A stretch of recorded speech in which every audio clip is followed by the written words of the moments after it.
नमस्कार, जय जोहार। आप देखना शुरू कर चुके हैं मीडिया छत्तीसगढ़ और आज की खबरों पर नजर डालेंगे। उससे पहले छत्तीसगढ़ के किस जिले से देख रहे हैं इस वीडियो को नीचे कमेंट पर जरूर बताएं और इसके साथ ही वीडियो को लाइक करिएगा। तो चलिए आज की खबरों की ओर बढ़ते हैं।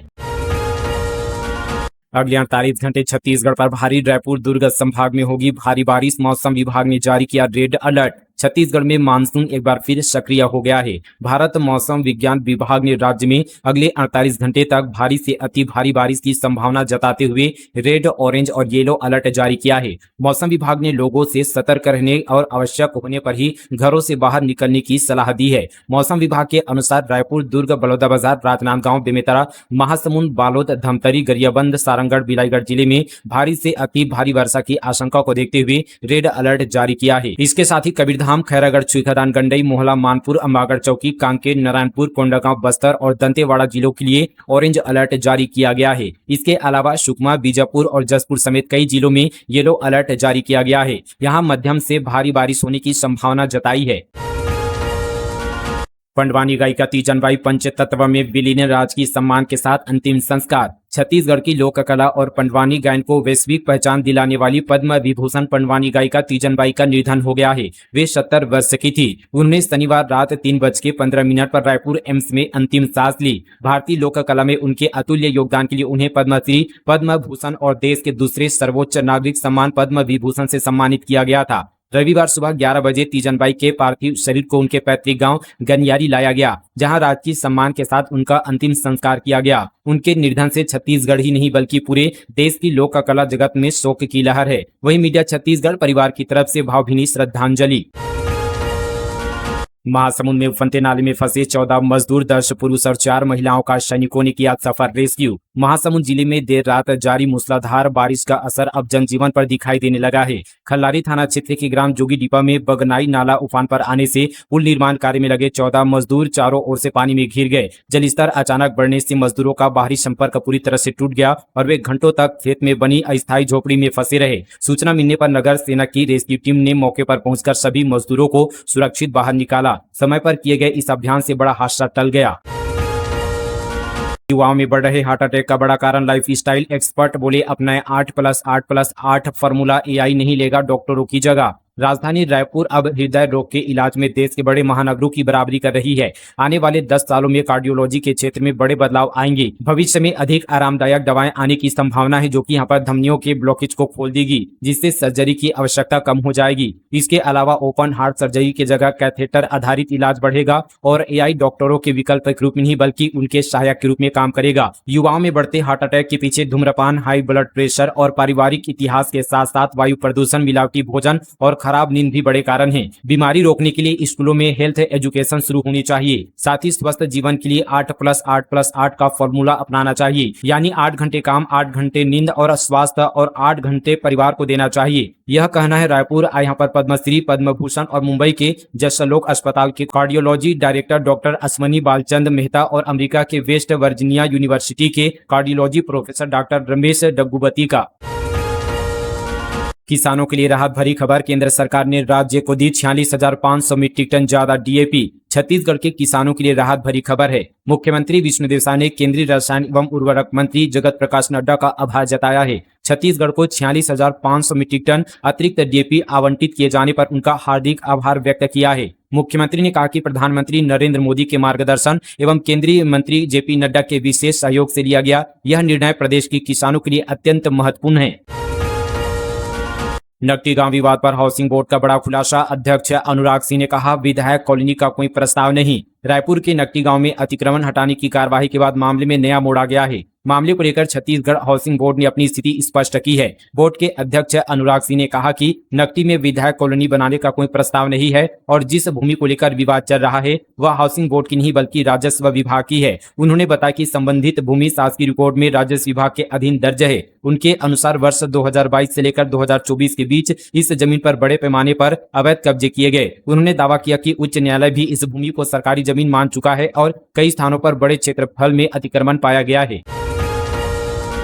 10 जुलाई से बंद रहेगा रेलवे स्टेशन का गेट नंबर 4। नए भवन के निर्माण कार्य के चलते फैसला, गेट नंबर 1 और 2 का इस्तेमाल करने की अपील। बिलासपुर रेलवे स्टेशन का गेट नंबर 4 10 जुलाई से अस्थायी रूप से बंद कर दिया जाएगा। यह निर्णय स्टेशन के पुनर्विकास कार्य के चलते नए स्टेशन भवन के निर्माण के कारण लिया गया है। यात्रियों से अपील की गई कि वे स्टेशन आने जाने के लिए गेट नंबर 1 और 2 का अधिक उपयोग करें। छत्तीसगढ़ की भंदई व अख्तरिया विलुप्ति की ओर अग्रसर। बरसात का मौसम है। एक समय था जब ऐसे समय में ग्रामीण छत्तीसगढ़ में बरसात के मौसम में किसान और मजदूर अपने पैरों में भंदई और महिलाएं अख्तरिया पहनती थी, लेकिन अब यह विलुप्ति की ओर अग्रसर है। ये पारंपरिक चमड़ी की पादुकाएं पैरों को बबूल के कांटों व अन्य नुकीले फोटो, कंकड़, पत्थरों तथा चोटों से सुरक्षित रखती थी। विशेष रूप से कीचड़ और खेतों में काम करते समय इन्हें पहनना अत्यंत उपयोगी माना जाता था। गाँव के मोची मृत पशुओं की खाल निकालकर लाते थे और महुआ के बीच तथा छाछ से उसे पारंपरिक विधि से पकाकर पुरुषों के लिए भंदई और महिलाओं के लिए अख्तरिया तैयार करते थे। यह उनका पुश्तैनी व्यवसाय था। ये पादुकाएं पूरी तरह से चमड़े से बनाई जाती थी, जिनमें रबर या प्लास्टिक का बिल्कुल भी उपयोग नहीं किया जाता था। जिस किसान के घर गाय या बैल की मृत्यु हो जाती थी, उसे मोची परंपरागत रूप से एक जोड़ी भाई या अकबरिया भेंट स्वरूप देता था। सुकमा में महिला कांग्रेस का शक्ति प्रदर्शन। 33% महिला आरक्षण को लेकर तेज हुआ अभियान। 31 जुलाई को संसद घेराव का ऐलान। सुकमा जिला मुख्यालय स्थित राजीव भवन में बीते दिन महिला कांग्रेस ने 33% महिला आरक्षण अभियान के तहत एक महत्वपूर्ण बैठक आयोजित की। बैठक में महिला आरक्षण को प्रभावी ढंग से लागू कराने, संगठन को मजबूत बनाने और अभियान को गांव-गांव तक पहुंचाने की रणनीति पर विस्तार से चर्चा की। कार्यक्रम में महिला कांग्रेस की राष्ट्रीय सचिव तुलिका कर्मा मुख्य अतिथि के रूप में शामिल हुई। पहली तेज बारिश में डूबा रायपुर, कॉलोनी और घरों में घुसा पानी। रेलवे स्टेशन प्लेटफॉर्म बना झरना, सड़कें अंडरब्रिज बनी नदी, मेयर बंगले के बाहर नाली का पानी। राजधानी रायपुर में मानसून की पहली तेज बारिश ने नगर निगम और रेलवे की तैयारियों की पोल खोलकर रख दी है। कुछ ही देर की बारिश में रेलवे स्टेशन, अंडरब्रिज, सड़कें और कई कॉलोनियां जलमग्न हो गई। शहर के निचले इलाकों के साथ साथ पोस्ट कॉलोनियों में भी पानी घुसने से लोगों को भारी परेशानियों का सामना करना पड़ा। छत्तीसगढ़ के स्वास्थ्य केंद्रों में 578 फार्मासिस्ट पद खाली। ग्रामीण अंचलों में दवा वितरण प्रभावित। 40,000 युवा रोजगार के इंतजार में। प्रदेश के स्वास्थ्य केंद्रों में फार्मासिस्टों की कमी से ग्रामीण अंचलों में दवा वितरण और दवा प्रबंधन की व्यवस्था प्रभावित हो रही है। मरीजों को दवा कब, कैसे और खाली पेट या भोजन के बाद लेनी है और किस दवा के साथ क्या परहेज करना है, इसकी सही जानकारी देने में फार्मासिस्ट की अहम भूमिका होती है। इनके अभाव में मरीजों को आवश्यक जानकारी नहीं मिल पा रही है। अनधिकृत या अप्रशिक्षित स्टाफ द्वारा दवा वितरण मरीजों के लिए जोखिम भरा साबित हो सकता है। अचानक भरभराकर गिरी खदान के ऊपर की चट्टान, 2 मजदूरों की मौके पर ही मौत। अवैध खनन की खुली पोल। सूरजपुर जिले में अवैध खनन के दौरान बड़ा हादसा हो गया। कोतवाली थाना क्षेत्र के लांची गांव स्थित एक अवैध खदान में खुदाई के दौरान अचानक चट्टान भरभराकर गिर गई। हादसे में 2 मजदूरों की मौके पर ही मौत हो गई। घटना के बाद पूरे इलाके में हड़कंप मच गया है। मिली जानकारी के मुताबिक मजदूर खदान में खुदाई कर रहे थे, तभी अचानक भारी चट्टान भरभराकर उनके ऊपर गिर गई। हादसा इतना भयावह था कि दोनों मजदूरों ने मौके पर ही दम तोड़ दिया। घटना की खबर मिलती ही बड़ी संख्या में ग्रामीण मौके पर पहुंच गए। सूचना मिलने पर पुलिस और प्रशासन की टीम भी घटनास्थल पर पहुंची और राहत एवं बचाव कार्य शुरू किया। पुलिस ने दोनों शव को कब्जे में लेकर पोस्टमार्टम के लिए भेज दिया है। सीक्रेट टिप मिलते ही पकड़ाया 1 करोड़ का गांजा। छत्तीसगढ़ के रास्ते 2 क्विंटल से अधिक गांजे की तस्करी। यूपी का तस्कर गिरफ्तार, दूसरा चकमा देकर भागा। छत्तीसगढ़ ओडिशा बॉर्डर पर बस्तर पुलिस ने चेकिंग के दौरान बोलेरो पिकअप से 214 किलोग्राम गांजा जब्त किया है, जिसकी कीमत करीब 1 करोड़ 7 लाख रुपए है। उत्तर प्रदेश के गोरखपुर निवासी एक आरोपी को गिरफ्तार किया है, जबकि उसका साथी बारिश और अंधेरे का फायदा उठाकर फरार हो गया है। मामला नगरनार थाना क्षेत्र का है। कबीरधाम जिले में नर चीतल का अवैध शिकार। दावा से पहले वन विभाग ने घेराबंदी कर 7 आरोपियों को पकड़ा। कबीरधाम जिले में अवैध शिकार का मामला सामने आया है। बोड़ला वन परिक्षेत्र के अंतर्गत भलपहरी बीट के जंगल में वन विभाग निगम की स्पेशल टीम ने आधी रात छापेमार कार्रवाई की। इसमें 7 आरोपियों को गिरफ्तार किया है। आरोपियों ने जंगल में फंदा लगाकर एक चीतल को फंसाया और उसकी हत्या कर दी। छत्तीसगढ़ विधानसभा का मानसून सत्र। विधायकों ने लगाए 1033 सवाल, उठेंगे कई गंभीर मुद्दे। छत्तीसगढ़ विधानसभा का 5वां दिवसीय मानसून सत्र 13 जुलाई से शुरू होने जा रहा है। सत्र के लिए विधायकों ने कुल 1033 सवाल उठाए हैं। विपक्षी दल कांग्रेस ने अपनी राजनीति तेज कर दी है और सरकार को कई अहम मुद्दों पर घेरने की तैयारी कर ली है। कांग्रेस पहले ही संकेत दे चुकी है कि किसानों, युवाओं और आम जनता से जुड़े मुद्दों को सदन में प्रमुखता से उठाया जाएगा। इंस्टाग्राम पर बाल यौन शोषण विज्ञापन मामले में नोटिस जारी, सरकार ने 7 दिन में मांगा जवाब, ऐसे कंटेंट को ब्लॉक करने और हटाने को कहा। इंस्टाग्राम पर बच्चों के यौन शोषण से जुड़े कंटेंट को बढ़ावा देने वाले विज्ञापनों को लेकर सरकार ने पेरेंट कंपनी मेटा को नोटिस जारी किया है। न्यूज एजेंसी पीटीआई के अनुसार कंपनी को 7 दिन में इस नोटिस का जवाब देना होगा। ये नोटिस 4 जुलाई को जारी किया गया है। मीडिया रिपोर्ट के अनुसार आईटी मिनिस्ट्री ने इंस्टाग्राम को अपने प्लेटफॉर्म पर बाल यौन शोषण को बढ़ावा देने वाले या ऐसे कंटेंट तक पहुंच बनाने वाले सभी विज्ञापनों को तुरंत ब्लॉक करने और हटाने के निर्देश दिए हैं। स्कूलों में सप्ताह में एक दिन नो बैग डे लागू करने की मांग, इदरीस गांधी ने मुख्यमंत्री को लिखा पत्र। छत्तीसगढ़ उर्दू अकादमी के अध्यक्ष इदरीस गांधी ने मुख्यमंत्री विष्णु देसाई को पत्र लिखकर राज्य के सभी शासकीय एवं निजी विद्यालयों में सप्ताह में एक दिन नो बैग डे लागू करने की मांग की है। पत्र में उन्होंने कहा कि विद्यार्थियों पर बढ़ते शैक्षणिक दबाव को कम करने तथा उनके सर्वांगीण विकास को बढ़ावा देने के लिए सप्ताह में एक दिन बिना स्कूल बैग के विद्यालय बुलाकर पारंपरिक पढ़ाई के स्थान पर प्राथमिक उपचार, साइबर सुरक्षा, यातायात नियम, पर्यावरण संरक्षण, वित्तीय साक्षरता, योग, खेलकूद, स्थानीय कला एवं व्यक्तित्व विकास जैसी व्यवहारिक एवं जीवन उपयोगी गतिविधियों का प्रशिक्षण दिया जाना चाहिए। उन्होंने मुख्यमंत्री से इस जनहितैषी प्रस्ताव पर सकारात्मक विचार करते हुए छत्तीसगढ़ के सभी शासकीय एवं निजी विद्यालयों में सप्ताह में एक दिन नो बैग डे लागू करने हेतु आवश्यक कार्यवाही करने का अनुरोध किया है। डिप्टी सीएम साव की बड़ी घोषणा, सभी जिला मुख्यालय के नगरीय निकायों में लगेगी डॉक्टर मुखर्जी की प्रतिमा। देश के पहले उद्योग मंत्री, प्रख्यात शिक्षाविद और राष्ट्रवादी विचारक डॉक्टर श्याम प्रसाद मुखर्जी के योगदान को अक्षुण्ण रखने राज्य के संभागीय और जिला मुख्यालय वाले सभी नगरीय निकाय में उनकी मूर्ति स्थापित की जाएगी। मुख्यमंत्री विष्णु देसाई के मार्गदर्शन में उप मुख्यमंत्री तथा नगरीय प्रशासन एवं विकास मंत्री अरुण साव द्वारा इस संबंध पर की गई घोषणा के अनुपालन में नगरीय प्रशासन एवं विकास विभाग द्वारा ऐसे 32 नगरीय निकायों में डॉक्टर मुखर्जी की प्रतिमा लगाने 10 करोड़ 60 लाख रुपए मंजूर किए गए हैं। बिलासपुर में बिना किताबों के पढ़ाई, स्कूल खुलने के बाद भी नहीं पहुंची 70 से 80 जीएसएम विवाद में फंसा पेच, डीईओ बोले जल्द होगा डिस्ट्रीब्यूशन। छत्तीसगढ़ में नया शिक्षा सत्र शुरू हुए 15 दिन से ज्यादा बीत चुके हैं। स्कूलों में पढ़ाई शुरू हो गई है, कक्षाएं भी चल रही है और शिक्षक भी पढ़ाने का दावा कर रहे हैं, लेकिन बिलासपुर के स्कूलों में अब तक पाठ्य पुस्तकें नहीं पहुंची है। इस वजह से हजारों छात्र बिना किताबों के ही पढ़ाई करने को मजबूर है। पाठ्य पुस्तक निगम से जुड़े लोगों का कहना है कि छत्तीसगढ़ में 70 और 80 जीएसएम कागज को लेकर सरकारी स्तर पर विवाद चल रहा है। इसी कारण किताबों की छपाई और स्कूलों तक पहुंचने में देरी हुई है। 6 महीने में धमतरी से 59 तस्कर गिरफ्तार, 980 किलो गांजा और 5 करोड़ 70 लाख की संपत्ति जब्त।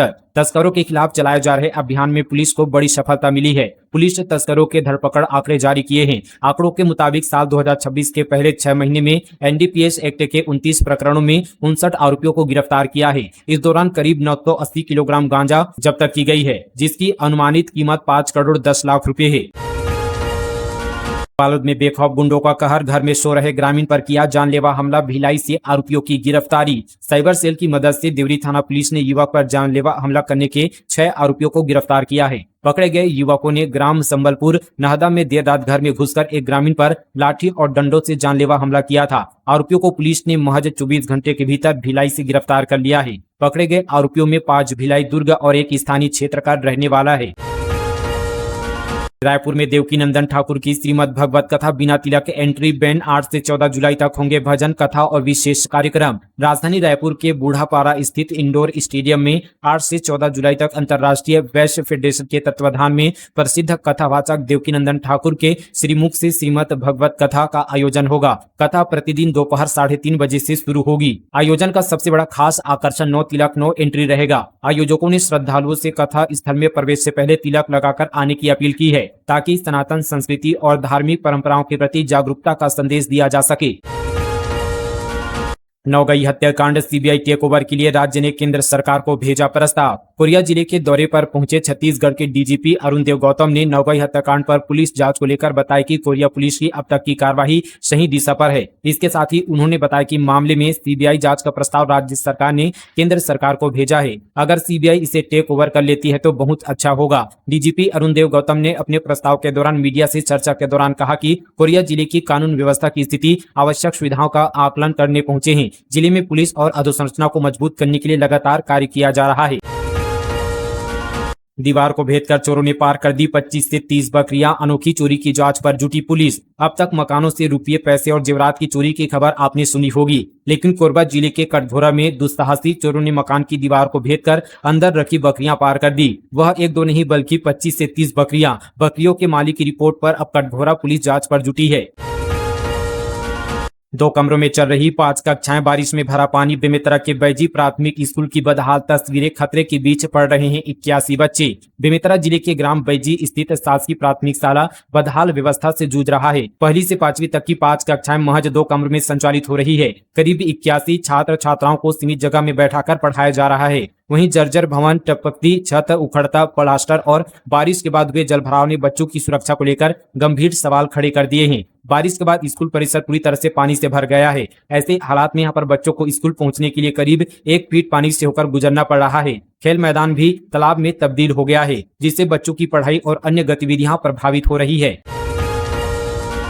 बारिश से गुलजार हुआ जतमई जलप्रपात। सुहाने मौसम का आनंद लेने उमड़ रहे पर्यटक। सुरक्षा के इंतजाम नदारद। गरियाबंद जिले के प्रसिद्ध देवी मंदिर जतमई का जलप्रपात बीती रात हुई लगातार बारिश के बाद एक बार फिर पूरे सबाब पर लौट आया है। बारिश के चलते जलप्रपात में पानी का तेज बहाव शुरू हो गया है, जिससे जतमई और आसपास के जंगलों का प्राकृतिक सौंदर्य देखते ही बन रहा है। सूखे पड़े झरने फिर से जीवंत हो उठे और पूरी वादियां हरियाली से सरोवर हो गई है। धर्मांतरण की कोशिश पर बिलासपुर में गरमाया माहौल। हिंदू संगठनों ने घेरा आईएमए भवन, थाने में लिखी शिकायत दर्ज। शहर के सीएमडी चौक स्थित आईएमए सभा भवन के बाहर बीते दिन उस समय तनाव की स्थिति बन गई जब कुछ हिंदू संगठनों को यहां कथित अवैध मतांतरण गतिविधियां संचालित होने की सूचना मिली। जानकारी मिलते ही विभिन्न हिंदू संगठनों के पदाधिकारी और कार्यकर्ता मौके पर पहुंच गए। उन्होंने विरोध प्रदर्शन करते हुए संबंधित लोगों के खिलाफ कड़ी कानूनी कार्रवाई की मांग की। बाद में संगठन के प्रतिनिधि मंडल ने तारबहार थाना पहुंचे और पुलिस को लिखित शिकायत सौंपते हुए एफआईआर दर्ज करने की मांग की। दुर्ग में 201 स्कूल बसों की जांच। 12 में मिली खामियां। हेडलाइट इंडिकेटर के साथ सुरक्षा के उपकरण को किया चेक। 41 ड्राइवर को बीपी शुगर की शिकायत। दुर्ग में यातायात पुलिस और परिवहन विभाग ने स्कूल बस जांच शिविर लगाया। पुलिस ग्राउंड सेक्टर 6 भिलाई में आयोजित इस शिविर में 16 स्कूलों की 201 बसों की जांच की गई। जांच के दौरान 12 बसों में अलग अलग तरह की खामियां मिली, जिन पर मोटर व्हीकल एक्ट के तहत चालानी कार्रवाई की गई। 77 साल की बुजुर्ग महिला से छेड़छाड़। राज्य महिला आयोग की सुनवाई में चौंकाने वाला खुलासा। छत्तीसगढ़ राज्य महिला आयोग की जनसुनवाई में एक ऐसा अजीबोगरीब और हैरान करने वाला मामला सामने आया जिसने सबको चौंका दिया। कलेक्टोरेट परिसर में आयोजित इस सुनवाई में एक 77 वर्षीय विधवा बुजुर्ग महिला ने 40 साल के एक व्यक्ति पर छेड़छाड़ और मानसिक प्रताड़ना का गंभीर आरोप लगाया है। आयोग की अध्यक्ष किरणमयी नायक के समक्ष अपनी आपबीती सुनाती हुई बुजुर्ग महिला ने बताया कि आरोपी व्यक्ति उसे लगातार परेशान करते और जबरन अपने साथ घर ले जाने का दबाव बनाता है। मामले की गहराई से जांच करने पर यह चौंकाने वाला सच सामने आया कि बुजुर्ग महिला का बेटा मानसिक रूप से अस्वस्थ है। बेसहारा बुजुर्ग महिला को अकेला पाकर आरोपी उसकी संपत्ति पर कब्जा करना चाहता है और इसी नियत से वह महिला को लगातार प्रताड़ित कर रहा है। जनसुनवाई के दौरान महिला के बेटे ने भी वहां आकर काफी हंगामा किया। जून में कांकेर पुलिस की बड़ी कार्रवाई। 722 लीटर से अधिक अवैध शराब जब्त। जुआ और सट्टा पर भी एक्शन। कांकेर जिला पुलिस ने नशे के कारोबार के खिलाफ जून 2026 में कई अहम सफलता हासिल की है। अपराध नियंत्रण, नशा उन्मूलन, यातायात सुरक्षा और जन जागरूकता के क्षेत्र में व्यापक अभियान चलाए गए। इसका असर यह हुआ कि महीने भर में सिर्फ आबकारी एक्ट के ही 47 केस बने, जिसमें से 54 आरोपियों की गिरफ्तारी हुई है।